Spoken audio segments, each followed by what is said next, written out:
I'm gonna be 100% honest with you. I forget how gay looking I am. I forget, and then something will happen. Like the other night, I was walking around New York City where I live, and I saw this guy leaving an office building, and he saw me, and he just goes, "Good Lord." And I was like, good. I turned behind me, the person behind me was like, And I just got this premonition, because he didn't say it in a mean way. I was like, I bet this guy just got done with like a brutal 15-hour gender diversity training where he was getting grilled all day, and he passed by like half a point, and then he goes to leave, and I'm the first person he runs into, and I look like a little HR booby trap, like, hey, yeah, what's up, buddy? I'm the final level. HR sent me in to see if you can graduate. Let's go!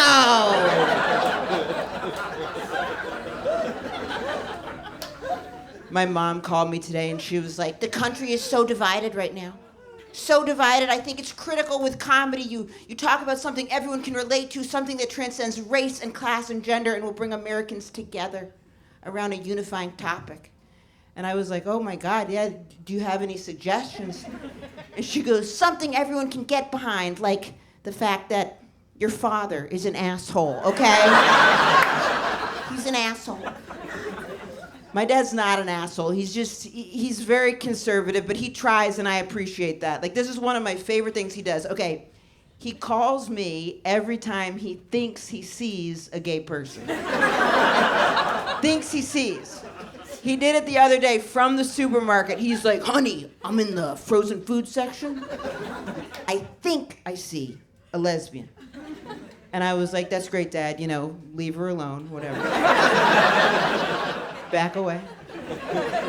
It's like he's a bird watcher, but for gay people. That's what it feels like. Now I'm worried that he's walking around the supermarket doing some weird lesbian bird call, just going by this woman like, Subaru, Subaru, Subaru, Subaru. I'm pretty good at this. Put out some hummus in aisle 6. I'm gonna get her, I'm gonna get her. He always asks, my dad, he always asks, every time he sees a gay couple, he'll go, who's the man one? Who's the man one? He'll even do it if it's two men. He'll go, who's the man one with those men? And I had to take him aside. I was like, hey, you gotta stop doing that. And he goes, 'cause it's not PC. And I was like, well, take that out of it. At least like 6 out of 10 times, it's visually obvious, okay? Like, it's two men. One of them's in a sundress. Who don't you think, all right? I know it's wrong, but sometimes I like to say I'm the man one. I think we can deconstruct these things to reconstruct them. And I like to say it for fun. I go, I'm the man one. Like every time I take out the trash, man one. Every time I kill a bug, pow, man one. Every time I avoid conflict, man one, man one, man one. And women ones hate it. When you call yourself the man one, woo! The first time my girlfriend heard me call myself the man one, she went, ugh, you sound obnoxious and ignorant and like you don't even know what you're talking about. And I was like, yeah, see? I am the man. That's what I said. See, you women ones, you just talk. You don't listen. That's the problem. Unbelievable. Someone tried to set me up with another man one once, and I'm embarrassed how I reacted. I flipped out. I was like, you think I'd be into something like that? You can't do that. That's wrong. I sounded like a conservative senator from Texas. I was like, two man ones? No. You listen to me. It has to be one man one with one woman one, like in the Bible. That's how it has to be. What is happening to the American family? There's no structure, no balance of energy. My girlfriend's family is so different from mine. My girlfriend's family is Mexican and Italian. Everything is a celebration. They all get together and they do things like they have a family game night on Tuesdays. My family is German and very uptight.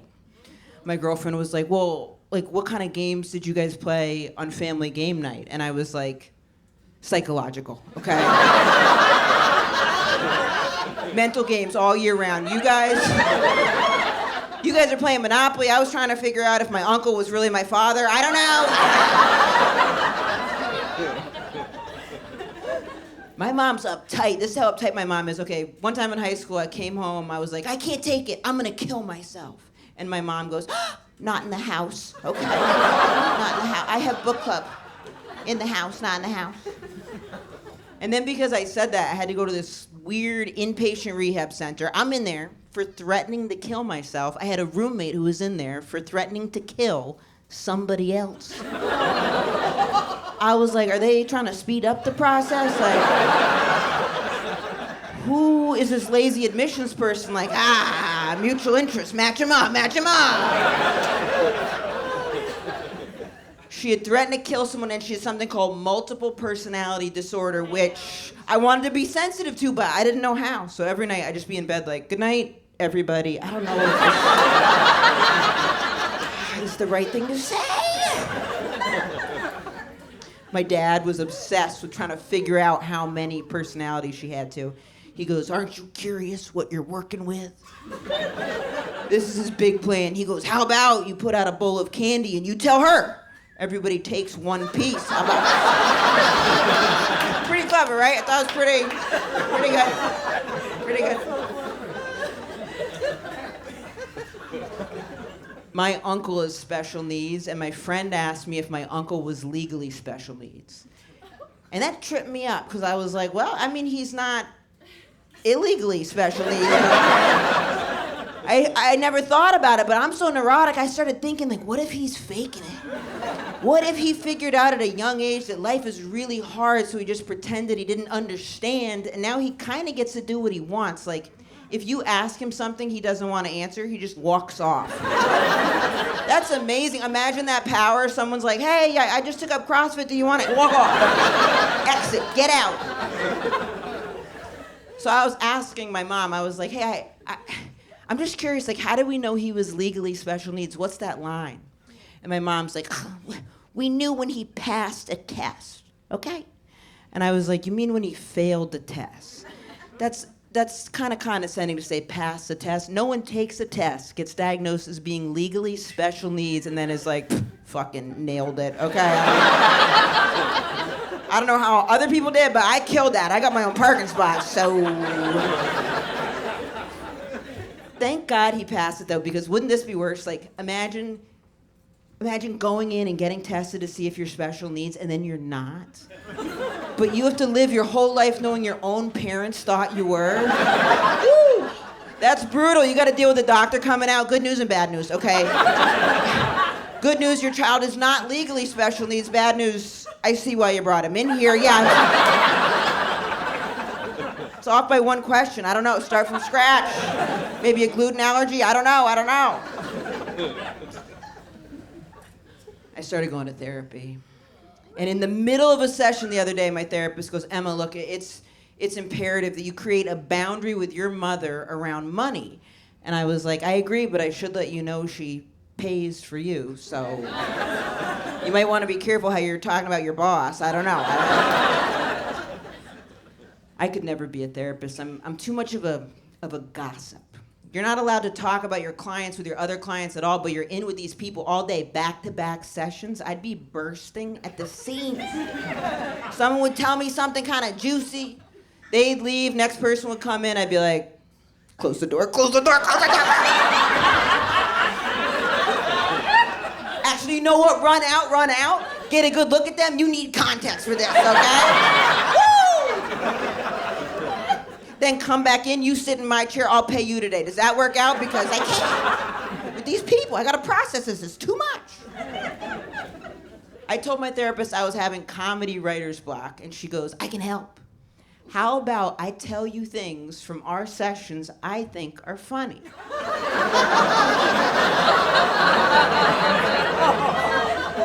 And I was like, I didn't think anything from our sessions was funny. And then she took out another notebook, a separate. What was that? And I asked her for an example. I was curious, and she was like, okay,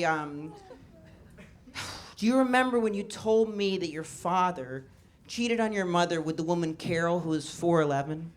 And then your mom just became fixated on figuring out whether or not Carol was legally a little person or not?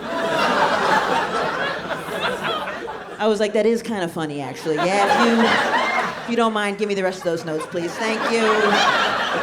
Of all the things to recall, yeah, sure. I had told her that months ago, too. I was like, were you just sitting on this, waiting for the right moment to be like, by the way, that was a little funny. I was a little funny. I'm from Maine originally. I'm from a very small town in Maine. We had about 2,000 people in the whole town, so we only had one police officer, and his name's Scott, and he would be in town on Tuesdays and Thursdays, and people were still getting arrested even though Scott was posting his schedule and sticking to it. Not a good look for the town. And I used to talk about him, and I would use his real name, and then I got to film something for TV, and they were like, look, you gotta change the name, otherwise you could get sued. So I changed the name from Scott to Dave. And then when it aired, I got like 200 messages from my hometown of 2,000 people being like, how could you forget Scott's name? How could you forget? He arrested you like 15 times. How could you forget Scott's name? Maine is the whitest state in the whole country, or Maine was the whitest state for a long time. And I told my girlfriend that, and she was like, okay, so what does that mean? Like, did you see a lot of racism growing up? And I was like, no.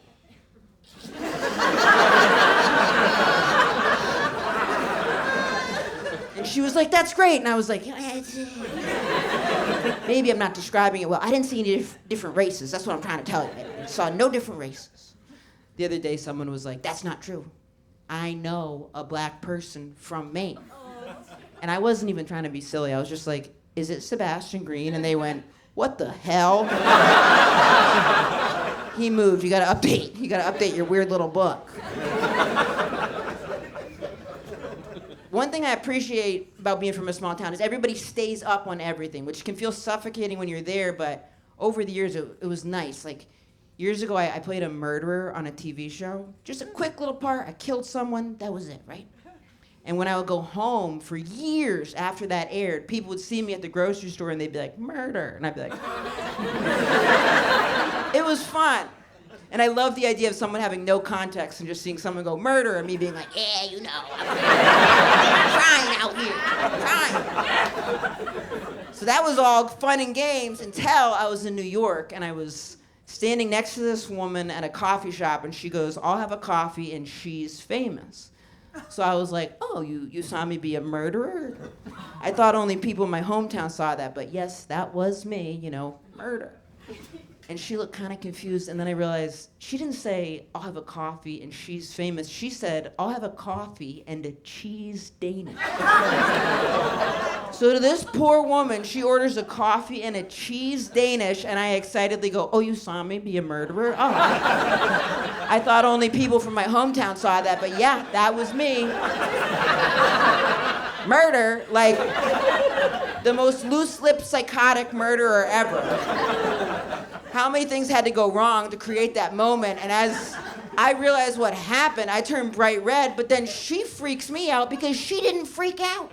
She didn't freak out. She just took it in and went, well, good luck with that, and walked off. Petrified. I love Law and Order Special Victims Unit. That's my guilty pleasure. And it's just like sometimes everything feels so like convoluted and crazy, and then Law and Order Special Victims Unit, right, wrong, dun dun, justice, you know. But I think it's weird they call it Special Victims Unit because aren't all victims special? Like, could you imagine being the victim of a stabbing and you go in to report it at Special Victims Unit and they're like, wrong unit. This unit's for special victims. And you're like, well, I got stabbed by my neighbor. And they're like, all right, was it with his dick? No, down the hall. All right, bye. Get out of here. No semen, no service. You're not getting in. Bye. It's insane to me the executive producer of that show is named Dick Wolf, too. It's like, it's a sex crime show. And I didn't notice that for years. I feel like if a woman had the equivalent name, I would have noticed it much quicker. If I was watching and I was like, executive producer, Vulva Fox. I don't know about that. This is crazy. My sister got married not too long ago, and her and I... Oh, well, let me rephrase that. I was about to say we're not that close, but I just realized... So...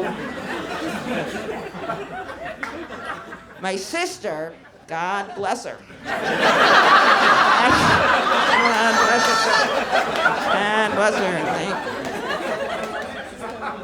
My sister got married, which is very exciting, and she had me be the maid of honor, which I was surprised about, right? So she has me be the maid of honor, and right away she's like, okay, and here's the deal. I want you to wear this dress. And I was like, oh, okay. It was a very floofy, over-the-top situation. And I was like, all right, well, like, walk me through it. Like, why? She goes, simple, it's the pictures. If you don't wear this dress, it will ruin the pictures. And I was like, okay, I hear you, but I just want you to know if I do wear this dress, it's also gonna ruin the pictures. I wanna manage expectations because if I wear this dress for you, I'm gonna be so uncomfortable that I'll be posing in these pictures even more masculine than normal, so I'll just be in these pictures posing like, I don't think that's what you want.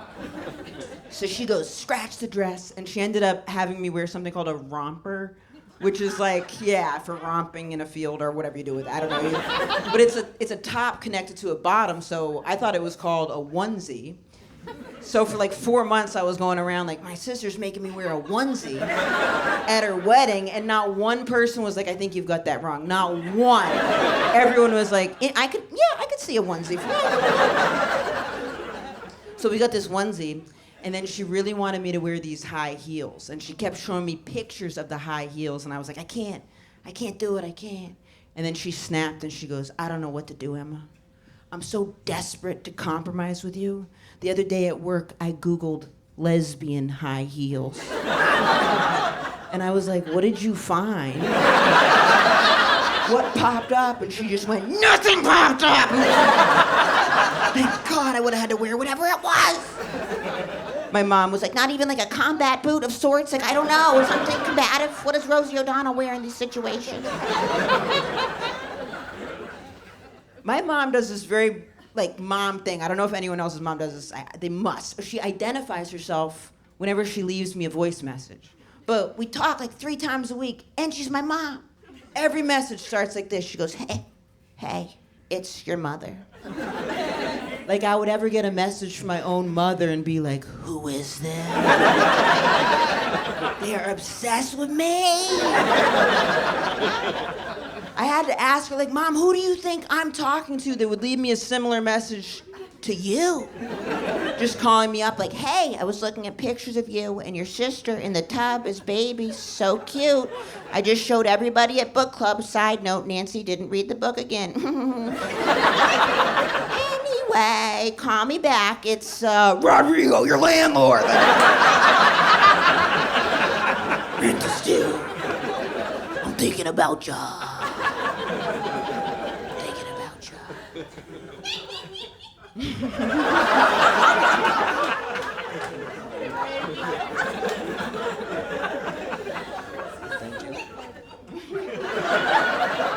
Where did that come from?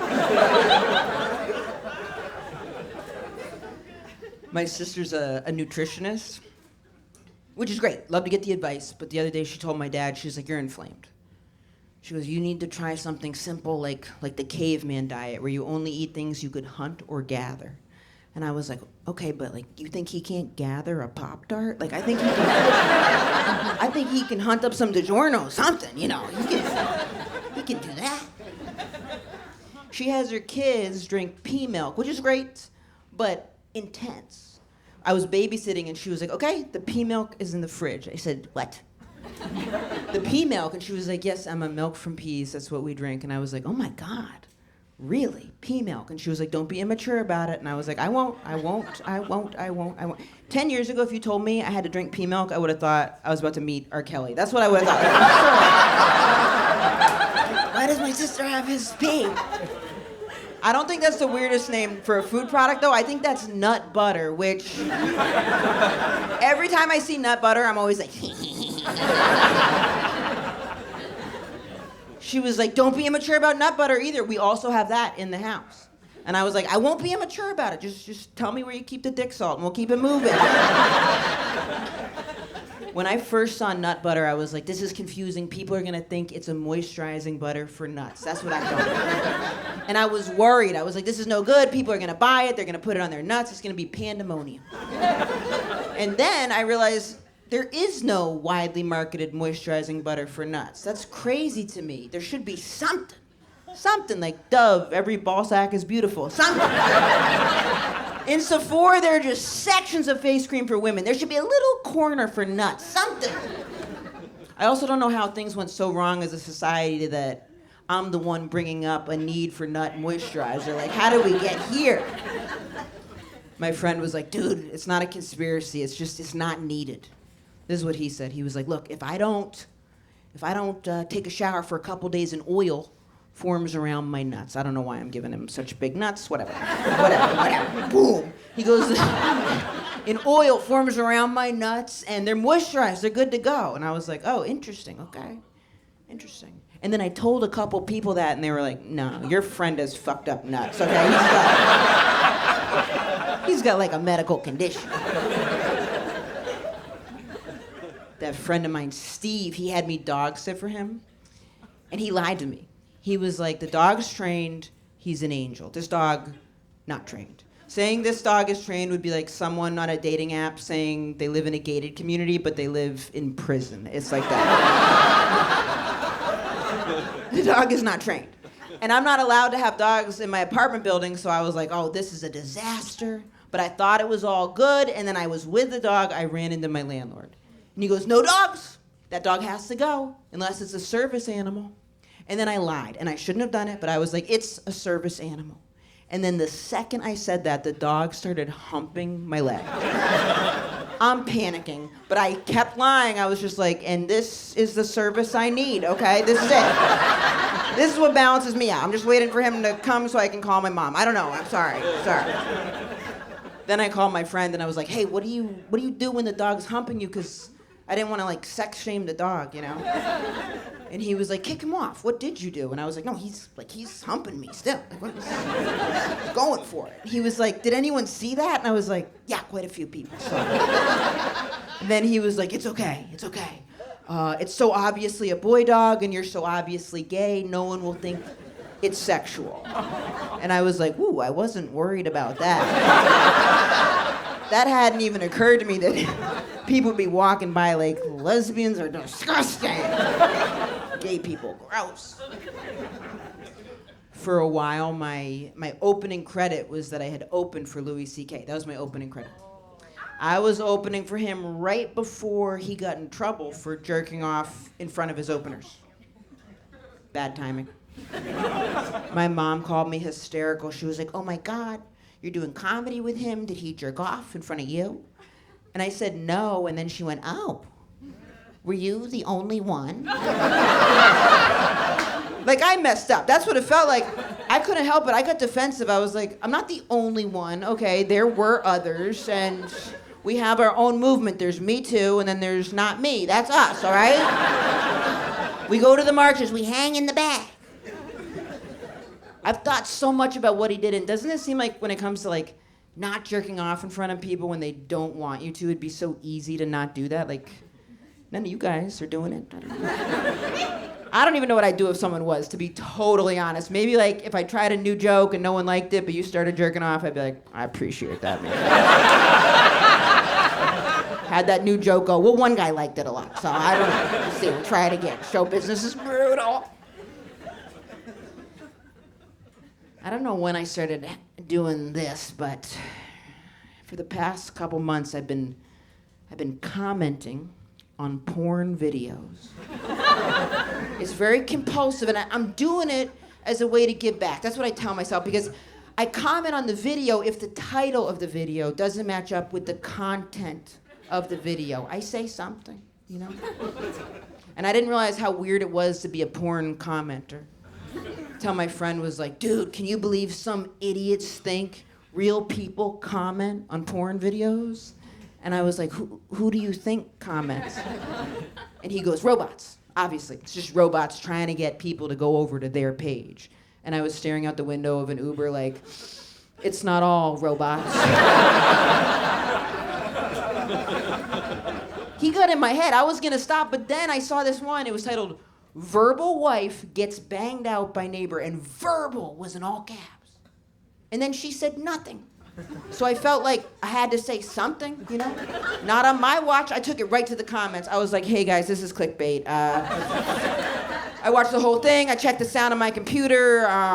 She's not verbal. He's not verbal. It's not verbal. If you're looking for a verbal woman, go over to Alabama Housewife on the next page. Boom! Trying to be friendly. Save people some time. So I do this. I forgot about it.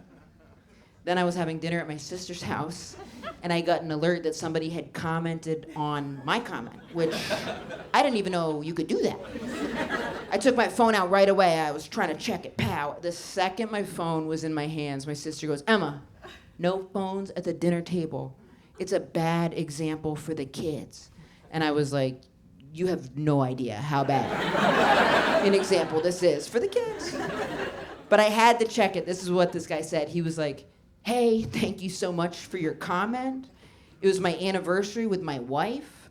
I had 10 minutes to come and get ready for dinner, and if it wasn't for you, I would have wasted time on this video.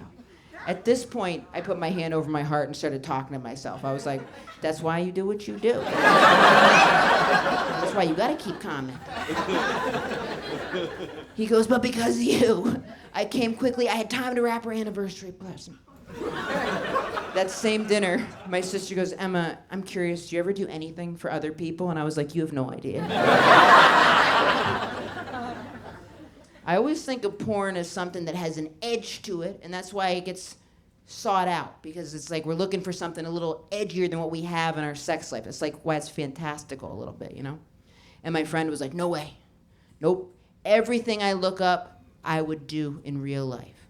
And I was like, what do you look up? And he goes, gangbang. Gangbang porn. And I was like, you would go to a gangbang. You, with your social anxiety, would go.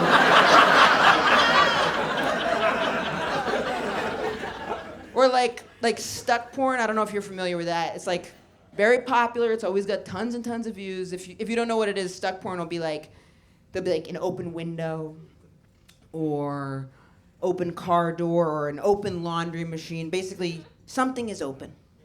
And then someone sees that something is open and they stick their head through it. And they get stuck.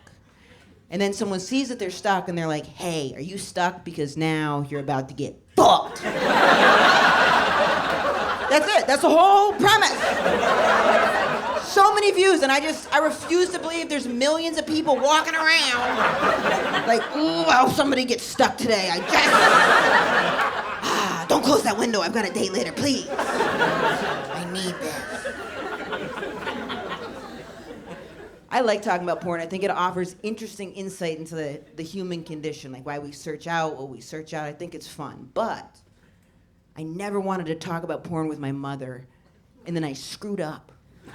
I watched porn at her house. I was doing some commenting. I watched porn at her house. I forgot about it. On her computer, I watched porn on her computer. I wasn't thinking it was compulsive. I watched it. I kind of clocked how weird that was, and then I went to bed. And the next morning, my mom was like, hey, I think your sister was watching porn on my computer. I would think it was you, but it was straight porn, so it has to be your sister. And she hasn't been home in months, so she must have flown home, watched porn, and left. That is psychotic behavior. It's disturbing. And I was like, Mom, it wasn't her, that was me. And she was like, but it's straight porn, I'm confused. And I was like, yeah, porn's complicated, you know? Like I like to picture myself as the guy, like there's a lot going on. You know, porn is like, it's like kind of fantastical. You know, we seek out things that have like an edge to it, you know? She's not getting this at all. She's like, what, so what, I'm And I was like, okay, like, I don't think people really want everything that these popular porn searches say that they want. Like, I don't think millions of people want to watch stuck porn. And she's like, and I was like, you know, like, it's like, she's like, oh yeah, where they get stuck in the window? I know about that. Okay, you guys are great. Thank you very much. I appreciate it.